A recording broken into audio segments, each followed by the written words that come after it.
Anger, abuse, and violence are often misunderstood. For example, many people think that anger and abuse are the same. This is far from true. While they may be related in certain instances, it's important to note that they are very different. Other people think that anger, abuse, and violence are always connected. For example, some people believe that if someone is angry, they become automatically abusive or violent. But this isn't necessarily true either. So, what are anger, abuse, and violence? And how do they differ from each other? In this episode, I will explore what anger, abuse, and violence are, what the 5 main types of abuse are in relationships, and what the differences between anger, abuse, and violence really are. Hello and welcome to episode 33 of the Anger Secrets podcast. I'm Alistair Hughes, and over the last 30 years, I've taught over 10,000 men and women how to control their anger, master their emotions, and create calmer, happier, and more respectful relationships. In this podcast, I share practical strategies and real-life stories to help you control your anger, master your emotions, and create calmer, happier relationships. For free support on your anger management journey, including free training and the opportunity to book a free 20-minute anger assessment call with me, visit my website, angersecrets.com. I look forward to talking with you. Now, let's jump into what anger, abuse, and violence really are. Let's start with what is anger. As I stated in episode 2 of this podcast, whatever anger is, at its most basic level, anger is a feeling or an emotion. This makes anger similar to other feelings, such as joy, happiness, shame, sadness, confusion, or fear. And as with any other emotion, there are usually physical changes that occur when you get angry. These may include an increased heart rate, feeling hot or flushed in the face, clenching your fists, or gritting your teeth. In theory, anger is a normal and healthy emotion, and it can help motivate people to act when they feel wronged or threatened. However, in practice, anger can easily become problematic if it is not managed or expressed healthily. In fact, with the clients I work with, anger is very rarely a useful emotion. Instead, it often leads to unhealthy or destructive behavior, such as losing your temper, shouting at others, or even becoming physically violent. This brings me to my next point, which is, what is abuse? As I have discussed in episode 6, abuse is often defined as any behavior intended to control, intimidate, manipulate, or hurt another person. According to this definition, abuse can take many forms. For example, in a relationship, the 5 most common types of abuse are verbal, emotional, psychological, physical, or sexual abuse. These forms of abuse often go hand in hand with anger, as an angry person may often use their anger to act in abusive ways, such as by yelling at, insulting, or degrading their partner.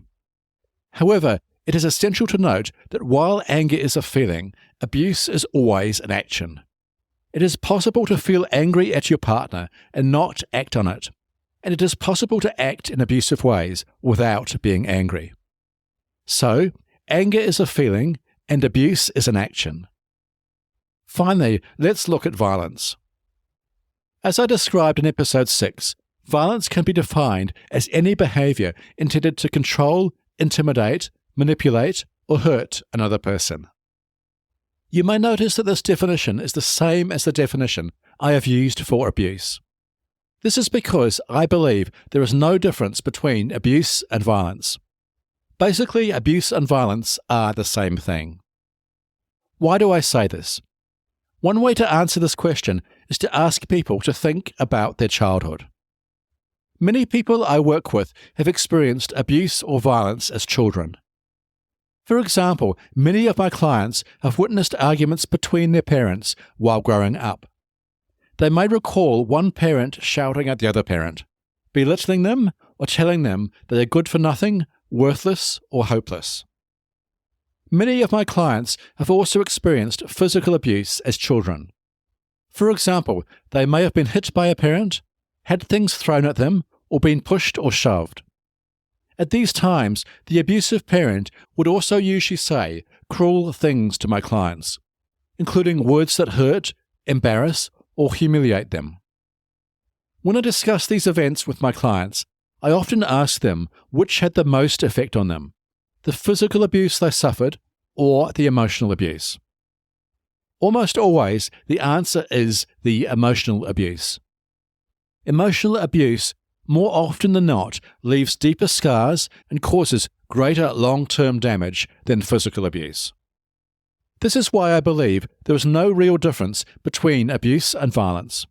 In essence, they are the same thing: behavior intended to control, intimidate, manipulate, or hurt another person. I know that this may be hard to hear. For example, if you have acted in abusive ways, such as by yelling at, insulting, or degrading your partner, you may not think of yourself as violent. But you may not be thinking about the effects of your abusive actions. These effects are likely to be as bad as or worse than the effects of physical violence. For this reason, if you've abused another person, whether it is verbal, emotional, psychological, or sexual abuse, then, in my opinion, you have been violent towards them. It is important to take responsibility for this violence. Accepting that you have been violent will allow you to seek help to change your behavior. As I have said in episode 6, it is an act of courage, not of weakness, to seek help to change your behavior.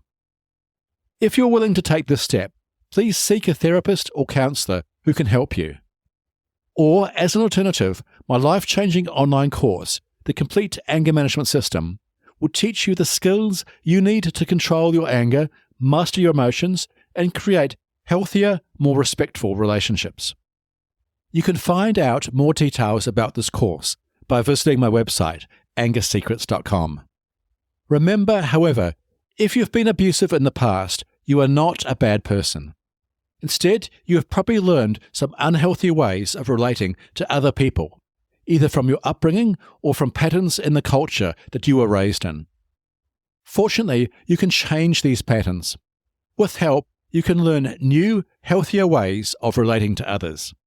You can eliminate abuse and violence from your life and create calmer, happier, and more respectful relationships that benefit everyone involved. Please take the first step today in changing your behavior. Remember, it takes courage to seek help, but it is worth it. You deserve to create happy, healthy, and respectful relationships in your life. Okay, let's summarize what you have learned in today's episode. You have learned that anger is an emotion. Abuse and violence are actions. There are 5 main types of abuse in relationships, namely verbal, emotional, psychological, physical, and sexual abuse. And the effects of emotional abuse can be as bad or worse than the effects of physical violence. And for this reason, I believe that there is no difference between abuse and violence. Remember that if you have acted in abusive ways, it is important to take responsibility for your behavior and seek help to change. This will allow you to create healthier, more respectful relationships in your life. Okay, that's all for today's episode on what is anger, abuse, and violence. Be sure to tune into the next episode to learn how anger can destroy your life. If you found this episode helpful, please follow this podcast and head over to your favorite podcast app and leave a rating and review. This will help other people struggling with anger find and benefit from this show. Remember, for free support on your anger management journey, including free training and the opportunity to book a free 20-minute anger assessment call with me, visit my website, angersecrets.com. I look forward to helping you control your anger once and for all. And finally, remember, you can't control other people, but you can control yourself. I'll see you in the next episode. Take care. The Anger Secrets podcast is for general informational purposes only, and does not constitute the practice of counseling, psychotherapy, or any other professional health service. No therapeutic relationship is implied or created by this podcast. If you have mental health concerns of any type, please seek out the help of a local mental health professional.